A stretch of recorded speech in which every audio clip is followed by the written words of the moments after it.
Assalamualaikum warahmatullahi wabarakatuh. Selamat datang kembali di channel Lintas Arwah. Klik subscribe dan aktifkan lonceng notifikasinya supaya kalian tidak ketinggalan kisah-kisah seram berikutnya.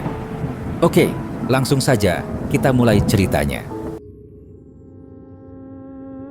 Malam itu rumah kayu keluarga penjaga peti mati terasa lebih sunyi dari biasanya. Lampu minyak di sudut ruangan bergoyang pelan, cahayanya bergetar di dinding bambu yang sudah tua. Rara berdiri kaku di samping sebuah dipan rendah, tempat jenazah seorang lelaki tua terbujur kaku. Bau kapur barus bercampur dengan udara lembab, menusuk hidungnya hingga membuat perutnya mual. Tangannya gemetar saat ia menuangkan air ke baskom. Suara air yang jatuh terdengar terlalu keras di telinganya, seakan memenuhi ruangan. Ia menunduk, mencoba mengatur napas, tapi jantungnya berdetak begitu cepat hingga terasa menyakitkan di dada. "Rara," suara Mbah Suro terdengar pelan namun tegas.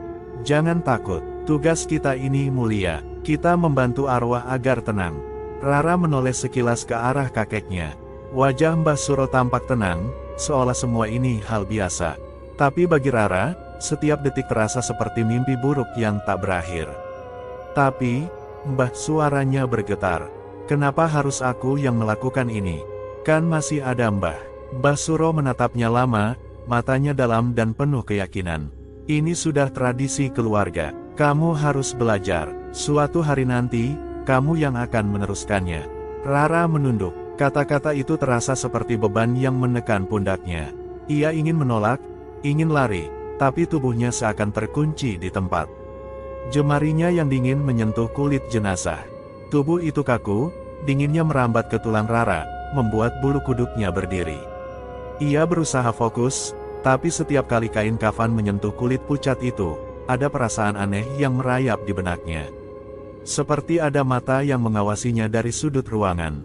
Ia menoleh cepat, tapi hanya melihat bayangan kursi tua dan lemari kayu. "Cepat, Rara, jangan biarkan pikiranmu kemana-mana," kata Mbah Suro lagi, suaranya datar. Rara menggigit bibir. Ia mencoba menahan rasa takut, tapi semakin lama ia berada di ruangan itu, semakin kuat perasaan bahwa ada sesuatu yang tidak seharusnya ada di sana. Air menetes dari kain, jatuh ke lantai tanah, menimbulkan suara kecil yang berulang-ulang. Tik, tik, tik, suara itu seperti gema yang menekan telinganya. Rara menutup mata sejenak, berharap semua ini segera selesai. Tapi begitu ia membuka mata, pandangannya langsung bertemu dengan wajah jenazah yang pucat. Bibir jenazah itu sedikit terbuka, seakan hendak berbisik sesuatu. Rara menahan napas. Ia tahu itu hanya imajinasinya, tapi rasa takutnya semakin menjadi. "Mbah," suaranya lirih, hampir tak terdengar. "Aku tidak kuat." Mbah Suro mendekat, menepuk bahunya pelan. "Kamu harus kuat. Ini jalanmu, Rara. Jangan biarkan rasa takut menguasaimu." Rara hanya mengangguk pelan, meski hatinya berteriak ingin kabur. Ia kembali menunduk, melanjutkan tugasnya dengan tangan yang masih gemetar. Di luar, angin malam berhembus, membuat dinding bambu berderit pelan. Suara itu bercampur dengan detak jantung Rara, menciptakan irama yang menegangkan. Dan di tengah kesunyian itu, ia merasa ada sesuatu yang ikut mengawasi. Rara duduk di tepi ranjang kayu di kamarnya. Lampu minyak kecil di meja bergetar tertiup angin yang masuk dari celah dinding. Bayangan di dinding bergerak pelan, seolah menari mengikuti nyala api. Ia memeluk lututnya, mencoba menenangkan diri setelah apa yang baru saja ia lakukan bersama Mbah Suro. Tangannya masih terasa dingin, seakan dingin jenazah tadi belum mau hilang. Ia menatap telapak tangannya lama, lalu buru-buru menarik selimut tipis untuk menutupinya. Ponsel tuanya bergetar, nama Banu muncul di layar. Rara ragu sejenak, lalu menekan tombol hijau. "Rara," suara Banu terdengar jelas, hangat tapi juga penuh kekhawatiran. "Iya, Kak," jawab Rara pelan. "Bagaimana di sana? Aku dengar dari tetangga, Mbah makin sering menyuruhmu ikut memandikan jenazah." Rara terdiam, ia menelan ludah, lalu berkata lirih, "Aku tidak kuat, Kak. Setiap kali aku menyentuh mereka, rasanya seperti ada yang menatapku balik." Banu menarik napas panjang di seberang sana. "Rara, dengarkan aku. Ayah dan ibu sudah tiada. Jangan sampai kamu juga terkurung di desa itu. Pergilah, pergi ke kota, aku bisa membiayaimu. Rara menggigit bibir. Kata-kata itu seperti jalan keluar, tapi juga menakutkan. Mbah Suro melarangku. Katanya aku harus belajar. Katanya ini sudah tradisi keluarga. Tradisi. Suara Banu meninggi sedikit. Tradisi tidak seharusnya membuatmu menderita. Kamu berhak menentukan hidupmu sendiri. Rara menunduk, menatap lantai bambu yang retak. Suara jangkrik dari luar jendela terdengar nyaring, seakan menekankan kesunyian di dalam kamar. Aku takut, Kak. Kalau aku pergi, aku takut sesuatu akan terjadi pada Mbah. Hening sejenak, hanya suara napas Banu yang terdengar. Lalu ia berkata lebih lembut, Rara, kamu tidak bisa terus hidup dalam ketakutan. Kalau kamu bertahan di sana, aku takut kamu akan hancur. Rara menutup mata, air matanya menetes tanpa ia sadari. Ia ingin percaya pada Banu, tapi bayangan wajah Mbah Suro yang penuh keyakinan terus menghantui pikirannya. Sudahlah, Kak, aku butuh waktu, ucapnya akhirnya. Baik, tapi ingat, Rara, kalau kamu butuh aku, kapan saja, aku akan datang. Telepon terputus. Rara menatap layar ponselnya yang gelap. Suara jangkrik masih terdengar, bercampur dengan desir angin malam. Ia menarik selimut hingga menutupi tubuhnya, tapi rasa dingin itu tetap ada. Di sudut kamar, bayangan kursi tua tampak lebih panjang dari biasanya. Rara menatapnya lama, jantungnya berdegup kencang. Ia tahu itu hanya bayangan, tapi entah kenapa, malam itu ia merasa kursi itu tidak kosong. Suara langkah kaki terdengar di halaman rumah. Beberapa warga masuk, membawa sebuah keranda sederhana. Di atasnya, tubuh Pak Kusno terbujur kaku, ditutupi kain lusuh. Rara berdiri di pintu, tubuhnya menegang. Ia mengenal lelaki itu, orang yang selama hidupnya terkenal suka membuat masalah, sering memaki tetangga, bahkan pernah mengancam Mbah Suro. Rara, siapkan airnya, kata Mbah Suro dengan suara datar. Rara menelan ludah. Ia melangkah pelan, menyiapkan baskom besar berisi air. Tangannya bergetar saat menuangkan kapur barus. Bau tajam langsung memenuhi ruangan, menusuk hidungnya. Kain penutup jenazah dibuka. Wajah Pak Kusno tampak pucat, matanya terpejam rapat, bibirnya kaku. Ada bekas lebam di lehernya, membuat Rara merinding. Ia berusaha tidak menatap terlalu lama, tapi pandangannya selalu kembali ke wajah itu. Tidak peduli dia jahat atau baik, ucap Mbah Suro sambil mulai membuka kain kafan. Tugas kita tetap sama, kita harus merawatnya dengan baik. Rara mengangguk pelan, meski hatinya menolak. Ia merendam kain putih ke dalam baskom, lalu memerasnya perlahan. Air menetes ke lantai, menimbulkan suara yang terdengar terlalu jelas di telinganya. Saat ia menyeka wajah jenazah, sesuatu membuatnya berhenti. Bibir Pak Kusno sedikit terbuka. Ada kilatan logam di dalamnya. Rara membeku, jantungnya berdetak kencang. Ia mendekat, menyingkap bibir jenazah dengan tangan gemetar. Matanya membelalak, seutas kawat berduri. Kawat itu melilit lidah yang kaku, ujung-ujungnya menusuk daging. Ada bercak darah kering menempel di duri-durinya. Rara menutup mulutnya dengan tangan, menahan teriakan. Mbah, suaranya bergetar. Ada sesuatu di mulutnya. Mbah Suro menoleh sekilas. Tatapannya tajam, tapi bukan terkejut. Biarkan saja. Rara menatap kakeknya, tidak percaya. Tapi, Mbah, ini tidak wajar. Kenapa ada kawat berduri di sini? Diam, Rara. Suara Mbah Suro lebih keras kali ini. Itu bukan urusanmu. Anggap saja itu petunjuk dari arwahnya. Jangan dibuang. Jangan sampai ada yang tahu. Rara tertegun. Ia ingin membantah, ingin berteriak bahwa ini salah. Tapi lidahnya keluh. Ia hanya bisa menatap jenazah itu, kawat berduri yang masih menempel di mulutnya, dan perasaan dingin yang merayap ke seluruh tubuhnya. Di luar, angin malam bertiup kencang, membuat pintu kayu berderit. Rara menoleh cepat, merasa ada bayangan bergerak di luar. Tapi saat ia menatap lagi, hanya kegelapan yang menunggu. Ia kembali menunduk, menatap wajah pucat Pak Kusno. Bibir jenazah itu seakan bergerak sedikit, seperti hendak berbisik. Rara mundur selangkah, napasnya tersengal. Untuk pertama kalinya, ia merasa tugas keluarga ini bukan hanya tentang merawat jenazah. Ada sesuatu yang jauh lebih gelap bersembunyi di baliknya. Malam semakin larut. Setelah jenazah Pak Kusno selesai dimandikan dan dibungkus kain kafan, warga yang membantu perlahan pulang. Rumah kembali sunyi. Hanya suara kayu berderit dan angin yang menyelinap lewat celah dinding. Rara duduk di lantai, punggungnya bersandar pada dinding bambu. Tangannya masih gemetar. Bayangan kawat berduri di mulut Pak Kusno terus terbayang di kepalanya. Ia menutup mata, tapi semakin ia mencoba melupakan, semakin jelas gambarnya muncul. "Mbah," suaranya lirih. "Kenapa harus ada kawat itu?" Mbah Suro tidak menjawab. Lelaki tua itu hanya duduk di sudut ruangan, menunduk, seolah sedang berdoa. Wajahnya sulit dibaca. Rara ingin bertanya lagi, tapi ada sesuatu dalam tatapan Mbah Suro yang membuatnya diam. Ia bangkit, berjalan ke kamarnya.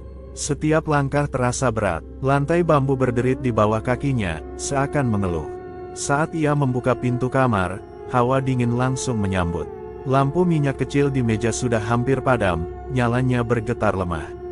Rara merebahkan diri di ranjang, menarik selimut hingga menutupi tubuhnya. Ia mencoba memejamkan mata, tapi telinganya menangkap suara samar. Seperti bisikan, pelan, tidak jelas. Ia membuka mata, menoleh ke sekeliling. Kamar kosong, hanya bayangan kursi tua di sudut ruangan. Tapi bisikan itu masih ada, seperti suara yang keluar dari balik dinding. Rara menelan ludah. "Siapa?" Suaranya hampir tak terdengar. Tidak ada jawaban, hanya bisikan yang makin jelas, seperti suara orang berdesis. Ia menutup telinga dengan kedua tangannya, tapi suara itu tetap terdengar, seakan berasal dari dalam kepalanya. Jantungnya berdegup kencang. Ia bangkit, menyalakan lampu minyak lebih terang. Bayangan kursi tua di sudut kamar tampak memanjang di dinding. Rara menatapnya lama. Kursi itu kosong, tapi entah kenapa, ia merasa ada seseorang yang duduk di sana, menatapnya. Ia mundur, punggungnya menempel pada dinding. Napasnya tersengal. "Ini cuma bayangan," ia berbisik pada dirinya sendiri. Tiba-tiba, suara ketukan pelan terdengar dari arah jendela. Tok, tok, tok. Rara menoleh cepat. Tirai tipis bergoyang tertiup angin. Tidak ada siapa-siapa di luar, hanya kegelapan pekat. Tapi ketukan itu terdengar lagi, lebih keras. Tok, tok, tok.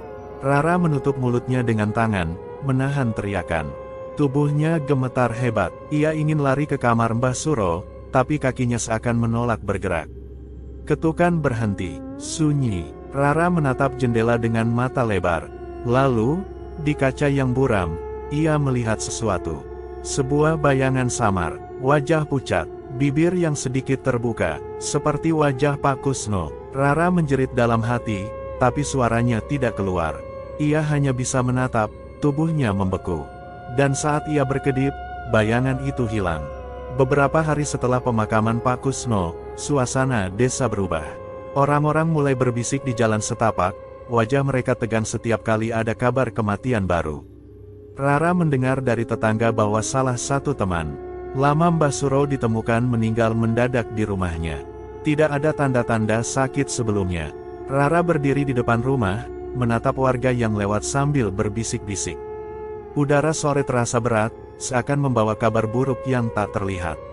Ia kembali masuk ke rumah, menemukan Mbah Suro duduk di kursi kayu, wajahnya muram tapi tetap tenang. "Bah, ini sudah yang kedua," kata Rara pelan. "Kenapa mereka meninggal begitu saja?" Mbah Suro tidak menoleh. "Itu takdir, Rara. Jangan terlalu banyak bertanya." Rara menggigit bibir. Kata-kata itu sama seperti sebelumnya, selalu menutup pintu rasa ingin tahunya. Tapi hatinya tidak bisa tenang. Ia masih ingat jelas kawat berduri di mulut Pak Kusno. Dan kini, setiap kali ada jenazah baru, ia merasa ketakutannya semakin besar. Malam itu, jenazah seorang lelaki lain dibawa ke rumah mereka. Rara membantu Mbah Suro menyiapkan air. Saat kain kafan dibuka, tubuh itu tampak kaku, bibirnya sedikit terbuka. Rara menahan napas, jantungnya berdegup kencang. Ia mendekat, tangannya gemetar saat menyeka wajah jenazah. Dan lagi-lagi, matanya menangkap sesuatu. Kilatan logam. Rara menyingkap bibir jenazah itu dengan hati-hati. Dadanya serasa berhenti berdetak. Kawat berduri, sama persis. Ia mundur, hampir menjatuhkan baskom. Bah, ini lagi. Sama seperti Pak Kusno. Mbah Suro menoleh cepat, tatapannya tajam. Diam, Rara. Jangan sebut-sebut itu lagi. Tapi, Mbah, ini tidak wajar. Kenapa selalu ada kawat itu? Apa artinya? Cukup. Suara Mbah Suro meninggi, membuat Rara terdiam. Kamu hanya perlu melakukan tugasmu. Jangan ikut campur urusan yang bukan milikmu. Rara menunduk, tapi hatinya bergejolak. Ia ingin berteriak, ingin memaksa Mbah Suro menjawab. Tapi tatapan kakeknya terlalu keras, membuatnya membisu. Setelah jenazah selesai dimandikan, Rara kembali ke kamarnya. Ia duduk di ranjang, tubuhnya lemas. Bayangan kawat berduri itu terus menghantui pikirannya. Ia merasa ada pola, ada sesuatu yang menghubungkan semua kematian ini. Di luar, suara gonggongan anjing terdengar panjang, lalu tiba-tiba berhenti. Sunyi. Rara menatap jendela, merasakan hawa dingin menyelinap masuk. Ia berbisik pada dirinya sendiri, ini bukan kebetulan. Ada yang salah di desa ini. Dan untuk pertama kalinya, ia merasa ketakutannya bukan hanya pada jenazah, tapi pada sesuatu yang lebih besar, sesuatu yang bersembunyi di balik kematian beruntun itu. Sore itu, suara motor tua terdengar memasuki jalan tanah di depan rumah. Rara yang sedang menimba air berhenti, menoleh cepat. Debu mengepul, dan dari baliknya muncul sosok yang sudah lama tak ia lihat. Banu, bisiknya, hampir tak percaya. Kakaknya turun dari motor, wajahnya tampak lelah tapi matanya langsung mencari Rara. Begitu melihat adiknya, ia tersenyum tipis, lalu berjalan cepat menghampiri. Rara, katanya sambil meraih bahu adiknya. Kamu kelihatan pucat, apa yang terjadi di sini? Rara menunduk, menahan air mata yang hampir jatuh. Kak, banyak orang meninggal. Satu persatu, dan setiap kali aku ikut memandikan jenazah, aku selalu menemukan sesuatu. Banu mengernyit. Sesuatu. Rara menatap kakaknya, suaranya bergetar. Kawat berduri, selalu ada di mulut mereka. Sama seperti waktu Pak Kusno. Banu terdiam sejenak, lalu menghela napas panjang. Rara, mungkin kamu salah lihat. Kamu terlalu takut, jadi pikiranmu bermain-main. Tidak, Kak. Rara menggeleng cepat. Aku melihatnya jelas. Aku menyentuhnya. Darah kering masih menempel di kawat itu. Aku tidak berhalusinasi. Banu menatap adiknya lama, lalu menurunkan suaranya. Kalau memang benar, kenapa Mbah tidak bilang apa-apa? Rara menggigit bibir. Mbah selalu menyuruhku diam. Katanya itu petunjuk dari arwah. Katanya aku tidak boleh ikut campur. Banu mengepalkan tangan. Ini tidak masuk akal. Kalau ada orang yang sengaja melakukan ini, berarti ada pembunuhan. Kita tidak bisa diam saja. Rara menunduk, hatinya bergejolak. Ia ingin percaya pada Banu, tapi bayangan wajah Mbah Suro yang penuh keyakinan membuatnya ragu. Kalau kita melawan tradisi, Kak, bagaimana kalau desa ini menolak kita? Bagaimana kalau ada yang lebih buruk menunggu? Banu menatap adiknya dengan tegas. Tradisi tidak boleh menutup mata dari kebenaran. Kalau ada yang salah, kita harus cari tahu. Aku tidak akan biarkan kamu sendirian menghadapi ini.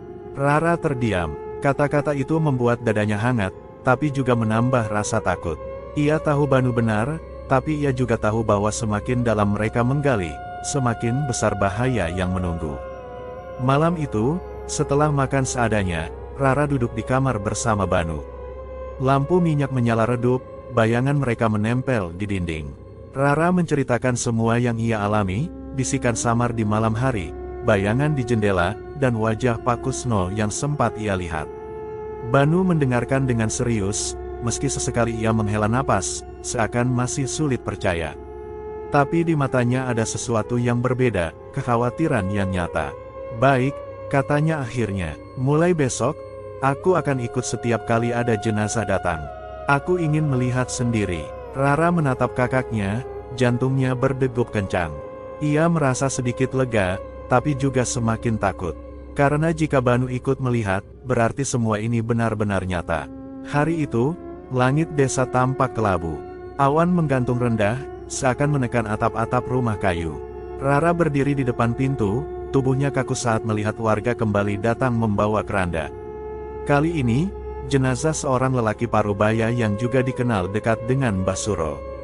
Rara menelan ludah, perasaan tidak enak langsung menyergap. Ia tahu apa yang akan ia temukan, tapi bagian dari dirinya berharap ia salah. "Rara, siapkan airnya," suara Mbah Suro terdengar dari dalam. Dengan langkah berat, Rara masuk ke ruang pemandian. Baskom besar sudah terisi air, kain putih terlipat rapi di sampingnya. Ia merendam kain, lalu memerasnya perlahan. Suara air menetes ke lantai tanah, tik, tik, tik, membuat bulu kuduknya berdiri. Saat kain kafan dibuka, wajah jenazah itu tampak pucat, bibirnya sedikit terbuka. Rara menahan napas. Ia tahu apa yang menunggu di balik mulut itu. Tangannya gemetar saat menyeka wajah jenazah. Ia mencoba menghindari mulutnya, tapi rasa penasaran bercampur ketakutan membuatnya menoleh.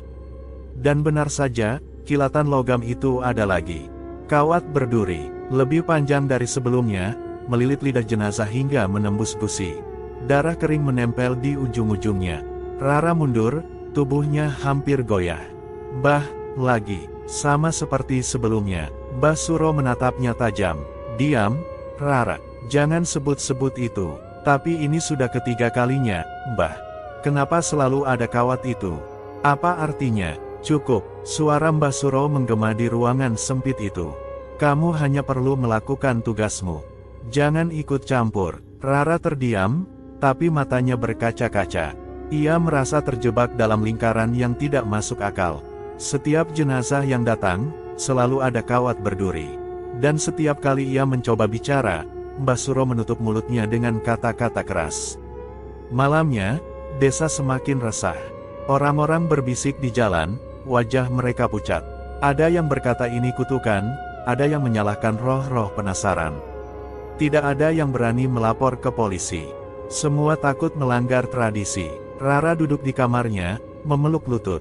Bayangan kawat berduri terus menghantui pikirannya. Ia merasa ada pola, ada seseorang yang sengaja melakukan ini. Tapi siapa, dan kenapa? Banu masuk, duduk di sampingnya. "Aku melihatnya, Rara. Aku tidak bisa lagi menyangkal. Kamu benar." Rara menoleh, matanya penuh ketakutan. "Kalau begitu, apa yang harus kita lakukan, Kak?" Banu menatap lurus ke depan, wajahnya tegang. "Kita harus cari tahu siapa yang melakukan ini. Kalau tidak, akan ada korban lagi." Rara menggigit bibir. Kata-kata itu membuatnya semakin takut, tapi juga sedikit lega. Setidaknya kini ia tidak sendirian.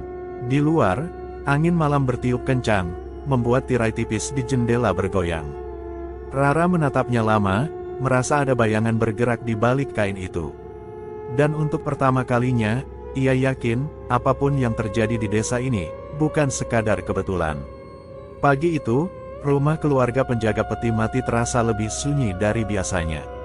Rara bangun dengan kepala berat, matanya sembab karena semalaman sulit tidur. Ia berjalan ke ruang tengah, berharap melihat Mbah Suro duduk di kursi kayu seperti biasa. Tapi kursi itu kosong. "Mbah," panggilnya pelan. Tidak ada jawaban. Ia melangkah ke kamar Mbah Suro. Pintu terbuka sedikit, dan dari celahnya ia melihat tubuh kakeknya terbaring di ranjang.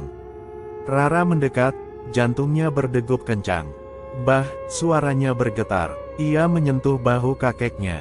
Tubuh itu dingin, terlalu dingin. Rara menjerit dalam hati, lututnya lemas. "Kak, Banu." Banu berlari masuk, wajahnya pucat saat melihat tubuh Mbah Suro. Ia memeriksa denyut nadi, lalu menatap Rara dengan mata kosong. "Rara, Mbah sudah tiada." Air mata Rara langsung jatuh. Ia memeluk tubuh kakeknya, menangis tanpa suara. Dunia seakan runtuh di hadapannya. Orang yang selama ini menjadi penopang tradisi, yang selalu menegaskan tugas keluarga, kini pergi begitu saja. Siang itu, warga berdatangan. Mereka membantu menyiapkan jenazah Mbah Suro. Rara hampir tidak sanggup berdiri, tapi Banu menggenggam tangannya. "Kamu tidak sendirian, kita lakukan ini bersama." Dengan tubuh gemetar, Rara ikut memandikan jenazah kakeknya sendiri. Air dingin mengalir, membasahi kain kafan. Tangannya bergetar saat menyeka wajah yang dulu selalu menatapnya dengan tegas. Lalu, sesuatu membuatnya berhenti. Bibir Mbah Suro sedikit terbuka. Ada kilatan logam di dalamnya. Rara membeku. "Tidak, jangan," bisiknya. Tapi rasa takut bercampur dorongan untuk tahu membuatnya menyingkap bibir itu. Matanya langsung membelalak. Kawat berduri, sama persis, melilit lidah kaku Mbah Suro, menembus gusi, dengan bercak darah kering yang menempel di ujungnya. Rara mundur, tubuhnya gemetar hebat. "Kak," bahkan Mbah juga. Banu menatap dengan wajah tegang, lalu mengepalkan tangan. "Ini sudah terlalu jauh. Tidak mungkin kebetulan. Ada seseorang yang melakukan ini." Rara menutup mulutnya dengan tangan, air matanya mengalir deras. Ia tidak hanya kehilangan kakeknya, tapi juga menemukan bukti bahwa teror ini nyata, bahkan menelan orang yang paling ia hormati. Malam itu, setelah warga pulang, rumah terasa lebih kosong dari sebelumnya. Rara duduk di kamar, tubuhnya lemas. Banu berdiri di dekat jendela, menatap keluar. "Rara," katanya pelan, "kita tidak bisa diam lagi. Kita harus mencari tahu siapa yang melakukan ini. Kalau tidak, akan ada korban berikutnya." Rara menatap kakaknya dengan mata merah. Ia ingin menolak, ingin berhenti.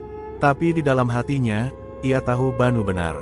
Di luar, angin malam bertiup kencang. Tirai tipis bergoyang, dan dari kejauhan terdengar suara langkah pelan di jalan desa.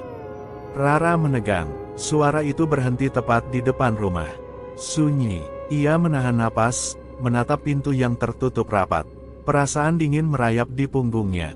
Dan untuk pertama kalinya, ia sadar kematian Mbah Suro bukan akhir. Ini baru permulaan. Sore itu, langit desa berwarna kelabu. Matahari hampir tenggelam, meninggalkan cahaya oranye pucat yang membuat bayangan rumah-rumah tampak lebih panjang. Rara berjalan di samping Banu, langkahnya berat. Mereka menuju rumah Wati, tetangga yang selama ini dikenal ramah, selalu menyapa dengan senyum. Tapi entah kenapa, setiap kali Rara melihat senyum itu, ada rasa dingin yang merayap di punggungnya. Rumah Wati berdiri agak terpisah dari rumah lain, dikelilingi pagar bambu yang sudah miring. Dari luar, rumah itu tampak biasa, atap rumbia, dinding kayu, jendela kecil. Tapi saat mereka semakin dekat, Rara merasakan sesuatu yang berbeda. Udara di sekitar rumah itu terasa lebih dingin, lebih berat. "Rara," bisik Banu, "kamu yakin mau masuk?" Rara menelan ludah. "Kita harus tahu, Kak. Kalau tidak, kita tidak akan pernah tenang." Mereka mengetuk pintu. Suara ketukan menggema aneh, seolah kayu pintu itu lebih tebal dari seharusnya. Beberapa detik kemudian, pintu terbuka. Wati muncul dengan senyum ramah, seperti biasa. "Oh, Rara, Banu. Masuklah. Sudah lama sekali kamu tidak main ke sini," katanya dengan suara lembut. Rara berusaha tersenyum, tapi sulit. Ia melangkah masuk, dan langsung disambut bau dupa yang pekat. Ruangan itu remang, hanya diterangi lampu minyak kecil. Di dinding, tergantung kain hitam yang menutupi sesuatu. Rara tidak tahu apa, tapi kain itu bergoyang pelan, seolah ada angin yang berhembus dari dalam. Ia duduk di kursi bambu, sementara Banu duduk di sampingnya. Wati menatap mereka dengan mata yang terlalu tajam untuk senyum yang ia pasang. "Ada apa kalian datang ke sini?" tanya Wati, suaranya tenang. Rara menunduk sebentar, lalu memberanikan diri. "Bu Wati, kami ingin bertanya tentang Pak Kusno dan orang-orang lain yang meninggal belakangan ini." Senyum Wati tidak berubah, tapi matanya berkilat aneh. "Oh, mereka, bukankah sudah jelas? Mereka meninggal karena ajalnya sudah tiba." Banu mencondongkan tubuh. "Tidak, Bu. Kami tahu ada yang tidak beres. Kami menemukan ini." Ia mengeluarkan seutas kawat berduri yang disimpannya dalam kain.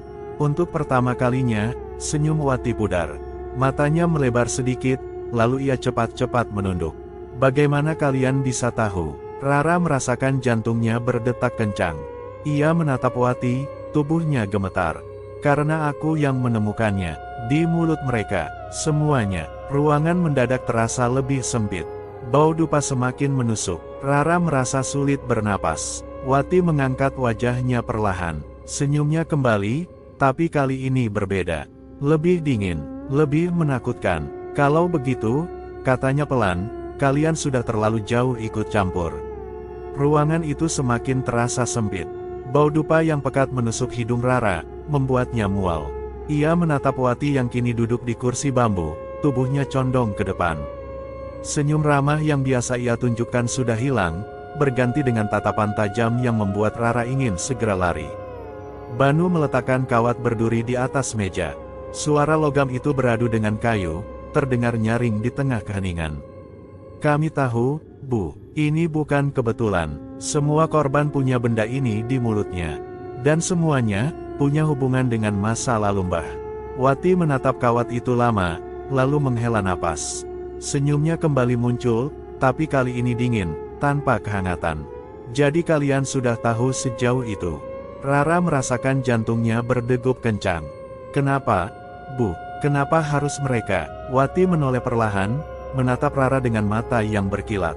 Karena mereka semua pantas mendapatkannya. Suaranya rendah, tapi penuh kebencian. Mereka yang dulu menolak anakku. Anakku meninggal dengan hina, dianggap aib. Dan keluarga kalian, keluarga penjaga peti mati, ikut menutup pintu untuknya. Rara terdiam, tubuhnya gemetar. Ia tidak pernah mendengar cerita itu sebelumnya. Anak, ibu, Wati mengangguk, matanya berkaca-kaca, tapi bukan karena kesedihan, lebih seperti amarah yang membara. Anakku mati sendirian, tidak ada yang mau menyentuhnya, tidak ada yang mau memandikannya. Bahkan keluargamu, yang katanya penjaga tradisi, menolak.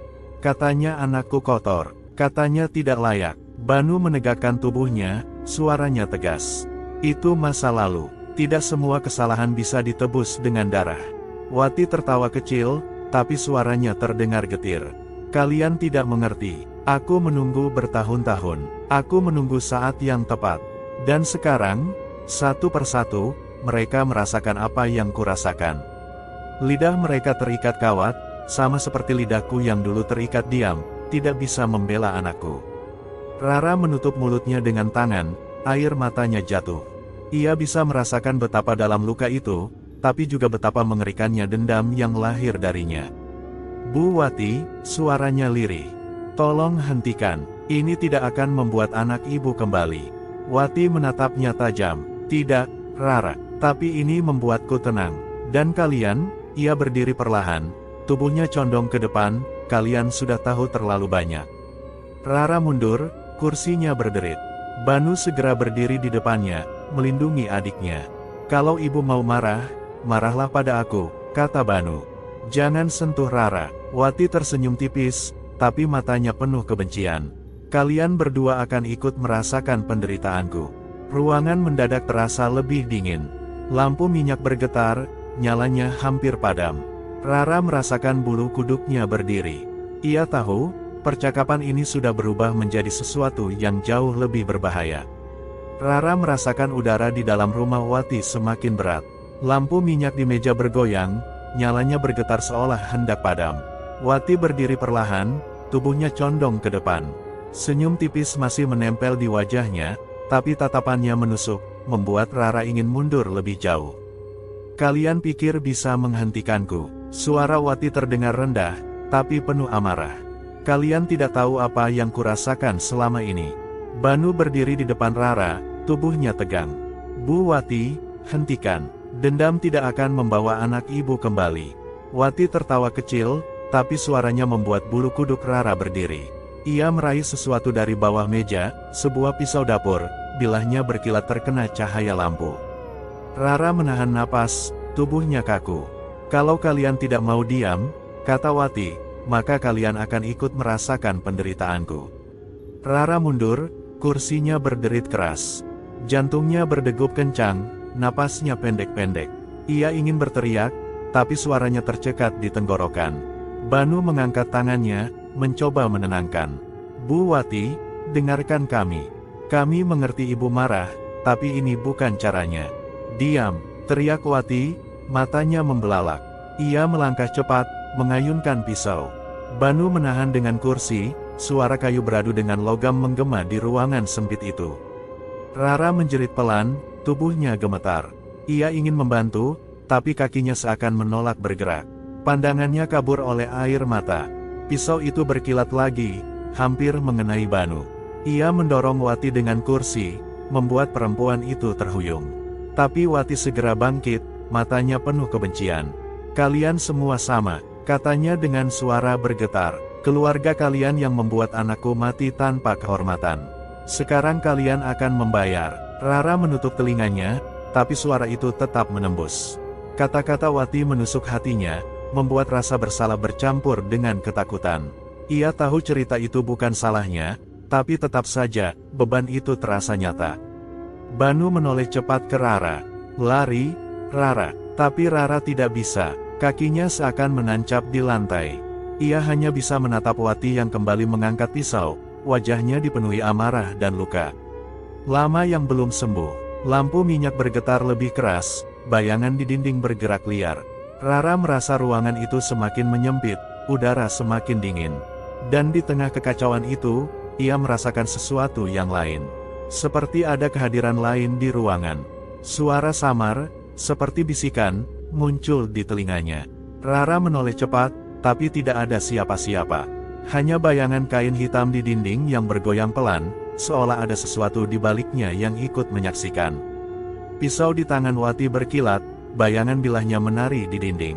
Rara menempel pada dinding, tubuhnya gemetar. Banu masih berdiri di depannya, kursi bambu diangkat sebagai pelindung. "Tidak ada yang bisa menghentikanku," desis Wati. "Kalian semua akan merasakan apa yang kurasakan." Tiba-tiba, lampu minyak bergetar hebat. Api kecil itu hampir padam, lalu menyala lagi, lebih redup. Ruangan mendadak terasa lebih dingin. Rara merasakan hawa aneh menyelinap, membuat bulu kuduknya berdiri. Bisikan samar terdengar, pertama pelan, lalu semakin jelas. Suara itu bukan dari Banu, bukan dari Wati. Suara itu datang dari segala arah, memenuhi ruangan. Rara menutup telinganya, tapi bisikan itu tetap menembus. Kata-kata tidak jelas, hanya desisan panjang yang membuat dadanya sesak. Wati berhenti sejenak, matanya melirik ke sekeliling. "Siapa? Siapa di sana?" Suaranya bergetar, meski ia berusaha tetap tegar. Bayangan di dinding bergerak sendiri, memanjang, seolah ada sosok lain yang berdiri di sudut ruangan. Rara menatapnya dengan mata lebar. Dari bayangan itu, perlahan muncul bentuk tubuh. Kain putih basah, meneteskan air ke lantai. Bau anyir bercampur kapur barus memenuhi udara. Arwah. Rara menahan napas, tubuhnya membeku. Sosok itu menyerupai jenazah yang pernah ia mandikan. Wajah pucat, bibir terbuka, dan dari mulutnya menjulur kawat berduri yang berkilat. Wati mundur, pisau di tangannya bergetar. "Tidak, ini tidak mungkin." Arwah itu bergerak pelan, setiap langkahnya menimbulkan suara air menetes. Tik, tik, tik, suara itu sama persis dengan suara yang selalu menghantui Rara saat memandikan jenazah. "Pergi," teriak Wati, mengayunkan pisau ke udara. Tapi bila itu hanya menembus kosong. Arwah tetap mendekat, kawat berduri di mulutnya bergetar seolah hidup. Rara menutup wajahnya dengan tangan, air matanya jatuh. Ia ingin lari, tapi kakinya lemas. Banu meraih tangannya, menariknya mundur. "Rara, jangan lihat." Tapi Rara tetap melihat. Arwah itu kini berdiri tepat di depan Wati. Bibir pucatnya bergerak, mengeluarkan suara bisikan yang lebih jelas. Wati menjerit, tubuhnya gemetar hebat. Kawat berduri itu melilit, seolah meraih Wati. Perempuan itu berusaha melepaskan diri, tapi semakin ia melawan, semakin erat kawat itu menjerat. Jeritannya menggema di ruangan, bercampur dengan suara bisikan yang semakin keras. Rara menutup telinganya, tapi suara itu tetap menusuk kepalanya. Ia hanya bisa menangis, tubuhnya gemetar di pelukan Banu. Lampu minyak padam, ruangan gelap total, hanya suara jeritan Wati yang terdengar, lalu tiba-tiba terhenti. Sunyi, saat lampu kembali menyala, Wati sudah tidak ada. Hanya kain hitam di dinding yang kini terlepas, jatuh ke lantai, basah oleh air yang entah dari mana asalnya. Rara menatap kosong, tubuhnya lemas. Ia tahu, apapun yang baru saja terjadi, bukan sekadar halusinasi. Arwah itu nyata, dan dendam yang selama ini tersembunyi, kini sudah menelan satu jiwa lagi. Rara duduk di lantai, menatap tubuh Mbah Suro yang terbujur kaku di atas dipan. Wajah kakeknya tampak tenang, seolah sedang tidur panjang. Tapi bagi Rara, ketenangan itu justru terasa asing.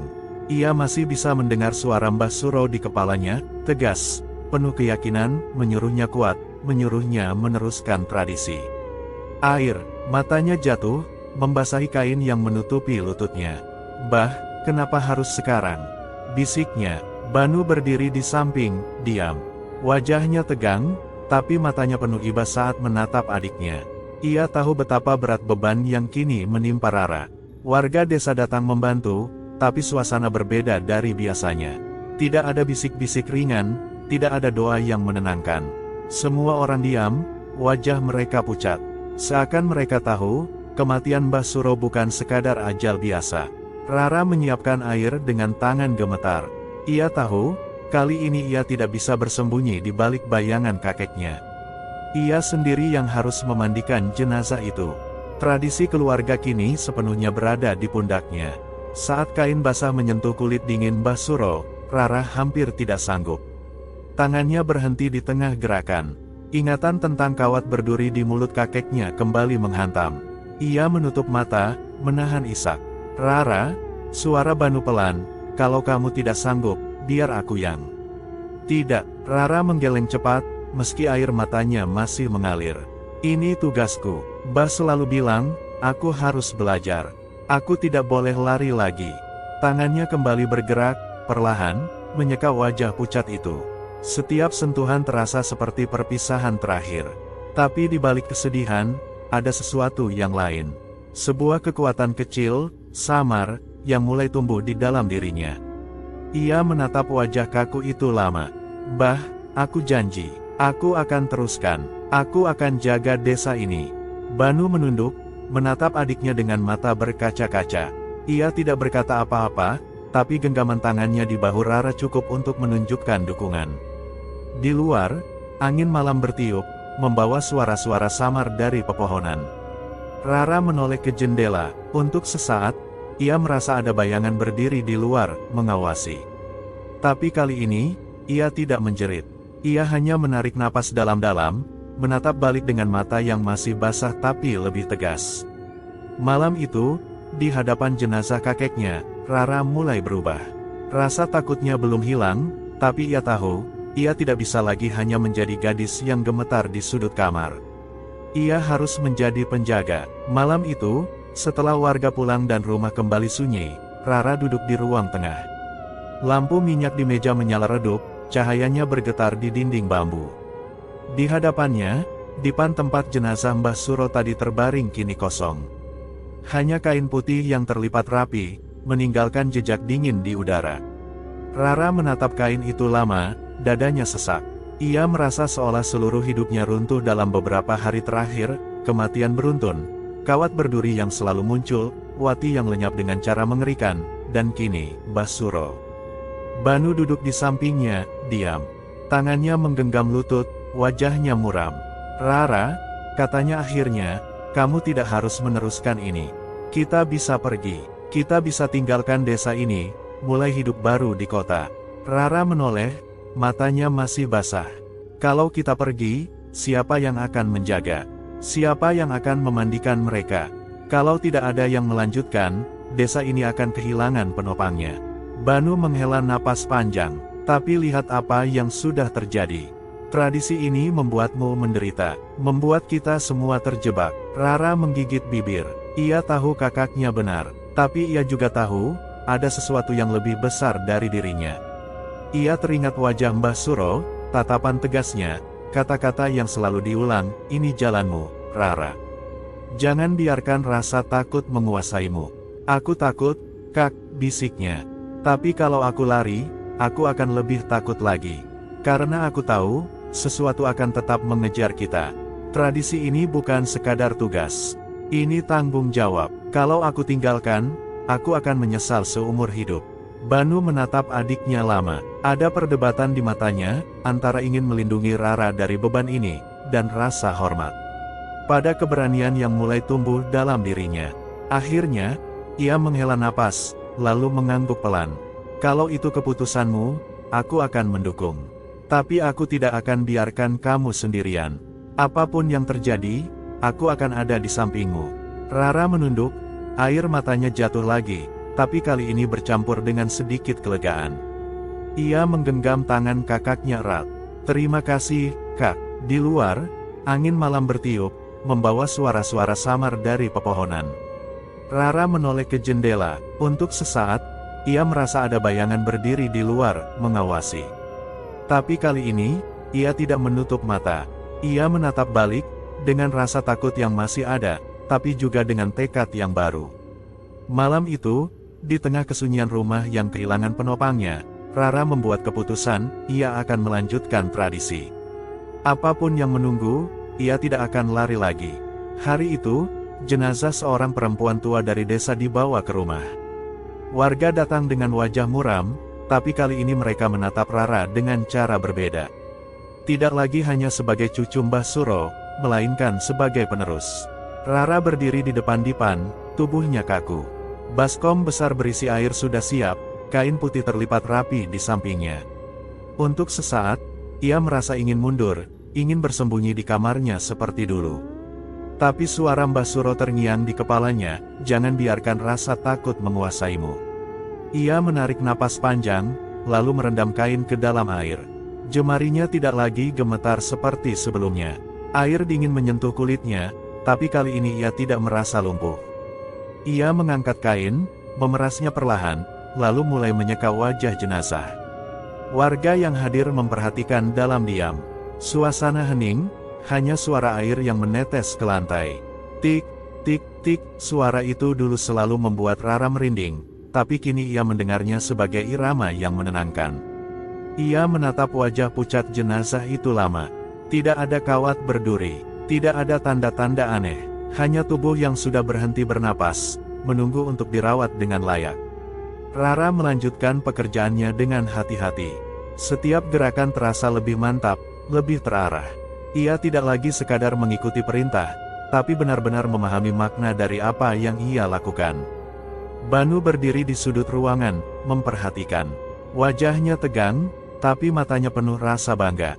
Ia tahu betapa besar perubahan yang terjadi pada adiknya. Saat kain kafan menutupi tubuh itu sepenuhnya, Rara menunduk, berdoa dalam hati. Ada rasa damai yang samar, bercampur dengan kesedihan. Ia masih takut, tapi ketakutan itu kini menjadi bagian dari dirinya, bukan lagi musuh yang harus dihindari, melainkan kekuatan yang membuatnya waspada. Setelah selesai, warga satu persatu mendekat, menepuk bahunya pelan. Tidak ada kata-kata panjang, hanya tatapan hormat. Rara menunduk, merasa beban berat di pundaknya sedikit berkurang. Malamnya, ia duduk di kamar bersama Banu. Lampu minyak menyala redup, bayangan mereka menempel di dinding. Rara menatap tangannya lama, lalu berkata pelan, "Aku berhasil, Kak. Untuk pertama kalinya, aku tidak lari." Banu tersenyum tipis. "Aku tahu kamu bisa. Kamu lebih kuat dari yang kamu kira." Rara menoleh ke jendela, angin malam berhembus, tirai tipis bergoyang. Untuk sesaat, ia merasa ada bayangan berdiri di luar, mengawasi. Tapi kali ini, ia tidak menutup mata. Ia hanya menatap balik, dengan tenang. Malam itu, desa kembali sunyi. Angin berhembus pelan, membawa suara dedaunan yang bergesekan. Rara duduk di depan rumah, menatap jalan tanah yang sepi. Di pangkuannya, lampu minyak kecil menyala redup, cahayanya bergetar tertiup angin. Ia menarik napas panjang. Semua yang terjadi beberapa hari terakhir terasa seperti mimpi buruk yang terlalu nyata, kematian beruntun, kawat berduri yang selalu muncul, wati yang lenyap. Dengan cara mengerikan, dan akhirnya, kepergian Mbah Suro. Tapi di balik semua itu, ada sesuatu yang berubah dalam dirinya. Ia tidak lagi hanya gadis yang gemetar di sudut kamar. Ia kini tahu, ketakutan bukan untuk dihindari, tapi untuk dihadapi. Banu keluar dari dalam rumah, duduk di sampingnya. Wajahnya lelah, tapi matanya menatap Rara dengan bangga. "Kamu sudah jauh lebih kuat, Rara. Aku tidak pernah menyangka kamu bisa sampai sejauh ini." Rara tersenyum tipis, meski matanya masih menyimpan kesedihan. "Aku juga tidak pernah menyangka. Tapi mungkin, memang ini jalanku." Mereka terdiam sejenak, hanya mendengarkan suara malam. Dari kejauhan, gonggongan anjing terdengar, lalu menghilang begitu saja. "Jadi, kamu benar-benar akan melanjutkan tradisi ini?" Tanya Banu akhirnya. Rara menoleh, menatap kakaknya dengan mantap. Iya, aku tidak bisa lari lagi. Kalau aku pergi, siapa yang akan menjaga desa ini? Siapa yang akan memastikan arwah mereka tenang? Ini bukan hanya tentang tradisi, Kak. Ini tentang tanggung jawab. Banu menghela napas, lalu mengangguk. Kalau begitu, aku akan tetap di sini. Aku tidak akan biarkan kamu sendirian. Rara menatap kakaknya, hatinya hangat. Untuk pertama kalinya sejak semua ini dimulai, ia merasa tidak sepenuhnya sendirian. Malam semakin larut. Rara berdiri, menatap ke arah pemakaman desa yang samar terlihat di kejauhan. Angin malam berhembus, membawa hawa dingin yang menusuk kulit. Ia merasakan sesuatu, sebuah kehadiran yang tidak terlihat, tapi nyata. Bisikan samar terdengar lagi, pelan, tidak jelas, seperti suara yang datang dari balik pepohonan. Rara menegang, tapi kali ini ia tidak mundur. Ia menatap ke arah kegelapan, matanya mantap. Aku di sini, bisiknya. Kalau kalian butuh, aku akan menemani. Kalau ada yang mengganggu, aku akan melawan. Banu menoleh, menatap adiknya dengan heran. Tapi ia tidak berkata apa-apa. Ia tahu, Rara sudah berubah. Lampu minyak di tangan Rara bergetar, nyalanya hampir padam. Bayangan di tanah bergerak pelan, seolah ada sosok lain yang berdiri di samping mereka. Rara tidak menutup mata, ia hanya berdiri tegak, menatap balik ke dalam kegelapan. Malam itu, di bawah langit desa yang sunyi, lahirlah penjaga baru. Dan dari jauh, bisikan samar masih terdengar, seakan berjanji bahwa cerita ini belum benar-benar berakhir. Dan itulah kisah horor malam ini. Percaya atau tidak, semua kembali pada diri kita masing-masing. Sampai jumpa di cerita horor berikutnya. Wassalamualaikum warahmatullahi wabarakatuh.